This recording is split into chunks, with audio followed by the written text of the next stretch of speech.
Hello everyone and welcome to a new episode of Always Sunny in Review. In this episode we're reviewing Season 1 Episode 3, Underage Drinking and National Concern. In this episode the gang turn Paddy's into a safe haven for teens, but things get weird when they all get asked to do a local high school prom. So Ian, what do you think of this episode? I thought it was another one of those kind of episodes from Season 1 that I don't know, nothing happened. Not so memorable. Yeah, nothing happened for me. I can see where they were trying to go with it, but it was just too far away from what I know and love as Always Sunny, if I'm honest. I feel like it's one of those episodes where they to write it now and almost just redo it. It'll be one of the best episodes. Yeah. And they'll probably spend a lot more time actually at the prom as opposed to this episode just having a little gag about prom. It was probably just because of the budget restrictions at the start, because they weren't a big show. They were just true. Locations wise, because you think about it, that last episode we were in 100 different locations. Yeah, there was a bunch. And it really wasn't a big show yet. Well, saying that, most of the Sunny episodes they're really just bar centric. Well, this one you've got Dee's apartment and you have the high school prom area, so they do jump about a little bit. Yeah, I think I don't know, man. I just really felt there was not a lot going on, and just say it would be a lot funnier if they revisited it. I think they used some good material there, too early. Yeah, if you know what I mean. Yeah. So it starts off this episode with a really busy bar, which is unusual for them. So it's a nice little start of what's going to happen in this one, and you start seeing some people who look quite young, and the more they look at them seem to get younger and younger. So I feel like they had probably kind of 20s actors who look quite young, and then they've done some teen actors, and then you get the moment where the girl walks past and she looks super young. She looks 14. That wee guy that buys a pint and it's he is about 13. Yeah, they look super young. It's really funny to me because that's so relatable, because I've been working in bars for over 5 years now, so you feel every year with the batch that come in, they look younger. Yeah. And it does feel like that. You get to the point where you just ID anything with a pulse. You're it's not even funny. Yeah, it's better to be safe than sorry. And then the way they find their success in they've let a few people through, so everyone's there. That happens in real life. I've been in bars where they're they don't check out. You'll say to people are you a wee bit too young to be in here? They don't care in here. They don't check. Care. Take the money and it's just one of the. I don't know. It's just so funny, because it is something I've seen. Yeah. I've done it, mate. I've done it. Wink, nudge, nudge. It reminds me a bit of Hot Fuzz when the new detective's in town. He comes in the scene. They're all so young. And he's asking oh, how old are you? And they're like, old enough. Out. My favourite, because I love Hot Fuzz. He asks someone his birthday and he tells him a year, and he's tells him the day and the month, and he's what year? Every year. Get out. Brilliant joke. But enough about Hot Fuzz, because I could talk about Edgar Wright movies all day. So they eventually realise that everyone in this bar is underage, and that's why they're so busy. Then comes the conversation. So they've got to decide whether this is a good thing or bad thing. And I think they all initially say, no, this is bad. And then slowly the idea of the money starts to corrupt them a little bit. I think in the same token, Mac wins them around a bit, because Mac's Mac's kind of trying to explain to them that whenever they got kicked out bars, bad things happened to them. So they were almost in a way they were going to save the youth and look after them. So it was a kind of good look into. It was a good start of looking at Mac and his kind of weird thought processes and how he rationalises things, because obviously by the time we get all the way through we know that they're all horrible people, but this is the first this is one of the first proper looks we've had at Mac's kind of the depths he'll go to, because in the previous episode obviously it goes to some weird extents, but at the same time I think it's just him being him, whereas this is just a look at him being a genuinely bad person. I think it's a really good point. I think it's interesting the way they all kind of go, oh, this is a bit weird, but the moment one of them, because obviously they want the money, so the moment one of them comes up with a kind of half reason for it to be okay, they start to get on board. And then you've got D, who is typically the one that's no, we've got to stick by what we first thought this is bad, saying it's so bad. And then we've got this interesting thing where usually they kind of pair off, or especially more in later seasons, we'll have like a group of 2 and then a group of 3 going off in 2 different adventures. This is Dee's off on her own, and you've got the other 3 guys all together. So what do you think about Dee in this episode? Can I just say, the bit where she tells her mum she has a date and she produces a vibrator is one of the funniest things that I've seen in a while. I had forgot about that gag, and it's so simple but so fucking funny. Like, it got a good laugh out of the pair of us. Date with Steve. Hello, Steve. Hello, Steve. You lovely fellow. You vibrant fellow. She then meets this boy who's awfully nice to her, and all the other guys in her life are quite mean to her. Yeah. Do you think that was just a little bit of someone being kind and that was enough? And I think as it goes on as well, like we see a bit of all of them in the fact that they weren't actually like popular at school, so now they're getting a second go at it, and folk are looking at, especially Dee, like we find out in the episode she never got to go to the prom. Yeah. So when she gets invited, like she's like really all in, like she wants to go and she wants to have sex on her prom night. Yeah, I do like the continuity, because obviously when a show runs for a long time, they tend to talk about stuff that happened in the past, and then you lose a little bit of the continuity because they'll bring things up, certain things that happen to characters or where they are like in time. So this seems pretty consistent with what's going to happen later on. They all went to the same high school. Oh yeah. That they like the same time, but they had delusions of grandeur. A lot of them, even Dennis. Yeah. Talked about being very popular. I think that's really relatable. Everyone probably thinks a little better of themselves than they were at school, don't they? Like, it's just like one of those things. You're like, oh, I was so popular, and I was like, everyone has something different. Like, yeah. It's either one way or the other. Like, I felt popular, but didn't really have actually many friends. Or didn't think they were popular. Or you spoke to everybody and thought like nobody liked you, kind of thing. But yeah. Just one of those things. I think it's the show is starting to show its potential. Yeah. But I do feel from episode 2 we've went like 2 steps back. Like 1 step forward and 2 steps back. Yeah. We're always sunny so far into it, kind of thing. I've got to say, I think season 2's been a real hit. Like, sorry, season 2, episode 2 was a real kind of hit for us. Yeah. And now this is back to what we feel like the season 1 really felt like. Yeah. So I think episode 2 is going to be one of those ones we're going to look back on and go, that's really out of place in this season. Mm-hmm. So with episode 3, we've seen them decide that drinking's now okay as long as they water their beers down.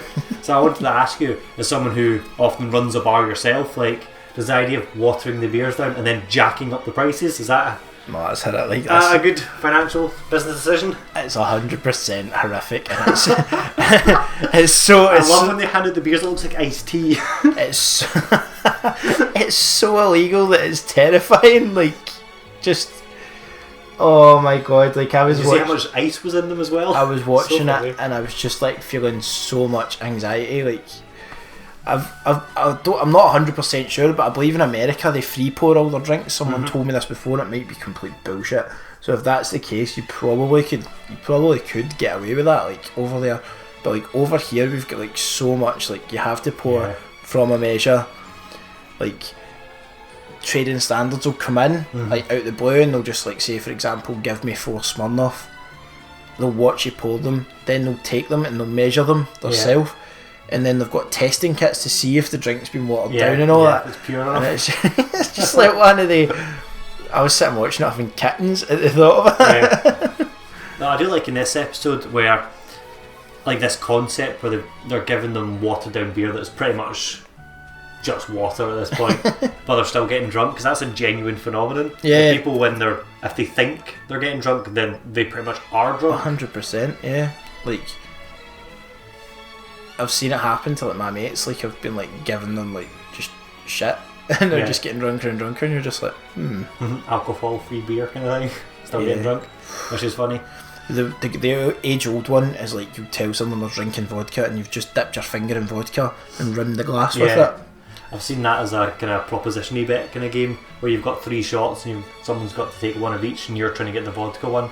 And they take like 2 shots of obviously water, and then you go, I've got the right one, and they can smell it because you've just got a rag soaked in vodka, and you just put your hand into it and they smell the vodka off of you, not the drink. But we've talked a little bit about Dee for this episode and how she doesn't like it to begin with, starts to like it, and then we'll talk about the ending at the end, I think. So what about Charlie's journey in this one? I think there's a bit of this episode that I really didn't like. It didn't sit well with me. It was like Charlie was almost like in control of the group for quite a lot of it, like in the way that he was like taking the piss out of, like, was it Dennis, and he's like, oh, you're gonna cry, you're gonna cry, and he just kept saying it, like, and then I think they did make Dennis cry in the end, and it was just like, it's so out of character for Charlie that I don't know, it just didn't sit well with me. Well, that's the thing with the early season, is he's not quite Charlie yet. He's still like, they're portraying him as like that kind of like, he's quite laddish at the start, really, like, and it's like very far away from the Charlie we know and love. So I didn't really enjoy him in this episode. But I do think there's one bit that's very Charlie, where the moment they see the couple having a bit of an argument, and he runs up and he just starts shouting at the guy right in his face. He goes bananas. He's like, hey. He doesn't even really say anything because he doesn't know what to say. He just shouts at him. Because he's obviously taking a wee shine to that lassie, and then his obsessiveness as well, like, and his logic about it when they're standing, he's like, oh, this is classic such and such, and he starts telling them all about it, and the way that like Dee approaches, and she's like, what's going on, and then he just repeats the exact same. That's one of my favourite bits in the episode, just when he goes right back into the script of it. He goes through everyone's names. So what were some of your favourite bits of this episode? Hard to say, man. Apart from the vibrator joke. That really cracked me up. There was another really horrible D moment that made me laugh, but I can't remember off the top of my head. I'll come back to it. Yeah, we'll swing back around. There's a lot of stuff really happening in this episode. It goes through a lot of different phases as they each get. It was very content corrupted. heavy for a short episode, when it ends quite abruptly. So if we get to the kind of end of the episode, where they're all about to go to prom, and I do quite like the way they kind of convince each other to go, because they're like, oh, I don't want to go to prom, maybe it'll be weird. And the moment one person, like we talked about before, the moment one person says it's okay, and everyone's like, okay, everyone's okay with it, all of a sudden. That was a funny moment. Sorry, I've remembered one of the moments that really made me laugh. That when the guys are going on about how Dennis likes younger chicks and all that, and then later on when Dennis is like, oh, I'm with her, she's 18, and they're like, yeah, and he's like, no, you totally just ripped me for this, and like, no, she's legal, this isn't a morality competition. No, they just go straight back to being horrible people because they can legally do it. We didn't talk much about Dennis this episode. What are your views on him? I would say it was quite background this episode. I would say so too. He wasn't really, like, he was doing little bits and bobs, but he wasn't because he wasn't at the forefront till the end. And I think he was more just cementing the other characters, like, with his interactions with them. Like, he kept bringing the guys back saying, oh no, you were really unpopular. See that scene where they've got the like kids PVA glue, and like, Max got it on his nose, and he just keeps like turning around and looking at everyone. That was a nice little subtle gag. It's just, it was so corny, but it really was like getting a good laugh out of me. So end of the episode, it starts off with like Dee coming out and she's like super drunk, like she's even got her dress like fully on, it's still even zipped up, and she comes out and we see the other two guys, they're suited and booted ready to go, and no Mac, and then Mac turns up and he's also suited and booted. He's going stag to a prom. Do you think you would go to a prom 10 years later, stag? Absolutely not. Would you go to a prom with a date 10 years later? Absolutely not. Nope, me neither. I have remembered my favourite D moment. Go for it. I feel like we need to bring it up. See when that kid goes to kiss her and she says, I'm so nervous, I've never statutory raped someone before. Yeah, I think that's my favourite joke of the episode too. That's a great joke. So damn funny. Like, it just took me so by surprise. And then it's the way they build it up to like a teenager having sex for the first time, her raping this child. It's just like, whoa. So we're at the end of the episode. Max turned up now. He gets a little bit awkward because he's going stag. Yep. And then we're going to see all the other little threads joining together. So you've got Dee's, I don't know, quote unquote boyfriend coming in and trying to get the dress on and failing because he's never done anything like that before. Yeah. And then you've got Dennis's date as well, who turns up. who, see when she hands over her phone number, it's got her name on it and a little love heart on. That was a nice little touch, because obviously she's still like a child as well. Yeah, that's true. To show how young she is, as much as she claims to be 18. Yeah, that's true. I never noticed that. It's really subtle. Yeah, and I was expecting throughout this episode for something to happen, like her not to be 18. Yeah. Because they keep mentioning it over and over again. I was waiting for that to be the gag. Like, oh no, she's like way younger, like 14 or something, and she was lying. Yeah. She just looked older. That would have been a really good punchline. Yeah. Like, but it never came, which is personally a shame, because I thought for that's all you what know, was it going. for all you know, it could be in like deleted scenes or something that you never saw. But like, yeah, as you say, like it felt like it was building to it. Even I was getting suspicious of the age thing, because we never find out how, or if we do add it, I missed it, how young the boy is. No. We've got to assume he's around the same age because they're in the same class, so probably 17. But no, you never get his exact age. So those dates come in, and then we find out they know each other. You've got the good bit of Charlie that we talked about earlier, and then they start to have a little bit of an argument, and then just make up immediately. What do you think of that? I think it was very high school. I felt like there was so much drama, yeah, and there wasn't anymore. And it just diffused so quickly, and it was all over, and it was gone. And also, they don't even go back and like say, "Oh, we're going off together." They just leave. Yeah, it's so high school in the way of like they don't give a fuck. Like they're really just like Like it shows that they were just like almost tools in essence to like win each other back. And it was really, really funny and really clever. All the high school stuff, like getting the adults to come and buy them beer, like we didn't even talk about the party, but to be honest, I don't think it wasn't very memorable for anything me. What happened apart from the bit where they were doing keg stands and the reveal when the two groups like D and the guys, they see each other and Charlie just has like beer foam running down his face, like, and like they're like, oh hey, that was like a really funny awkward moment. But other than that, the party was pretty dire. Nothing much. So the last thing is the very end of the episode where Charlie's actually at prom and he's dancing with a girl. Then the boy from the beginning of the episode walks in and they dance together, and he looks like kind of like proud father, and then he's just there dancing alone. It's really awkward and creepy, but I do quite like it in the sense of they haven't really painted Charlie out to be creepy. He was just there because he's clearly taken a shine to this person. Yeah. I just don't feel like it ended on like a real high note. It wasn't like a really funny laugh. It was kind of like, oh, okay. Well, I went to get something off the windowsill and I turned around and shouted to you, "Is that it?" Yeah. Because it just stopped. Over. So I would say that this episode is kind of relatable. Yeah, it has like a very relatable kind of like. Well, it's all relatable, but it's just not there. Yeah. Would you say it's a rewatchable episode when you watch again? Not at all. Yeah, I would agree with that too. I think I've moaned about this a lot more than the first episode, so in our rating system just now I would say it's at the bottom. Yeah, this episode at the very bottom. Yeah, I would say episode 2 is going to be a real high one, and the first episode was alright. Well, it was okay. This episode had a couple like really good jokes, like the statutory rape joke is a really good joke. But it was just, the rest of it is so unforgettable. It couldn't pull it up. I think I could agree with you. We would put this in like the bottom 10. Yeah, this is going to be a low episode. So at the moment we've got episode 2 at the top. Yep. Where do you think this one's going to fall exactly? I would say in the bottom 10. Like, I really very bottom? So you think episode 1's better? Yeah. Yeah, I'll go for that as well. I'll drop this one right to the bottom. I really didn't enjoy this. Yep. Couple good jokes, but that's it. Oh well, that's that. That's the way the cookie crumbles. All filler, no killer. Exactly. It feels like a fillery episode. Yeah. I've got to say, actually, that's a good way to put it. We'll see you guys in the next review. Cheery, bye. Bye.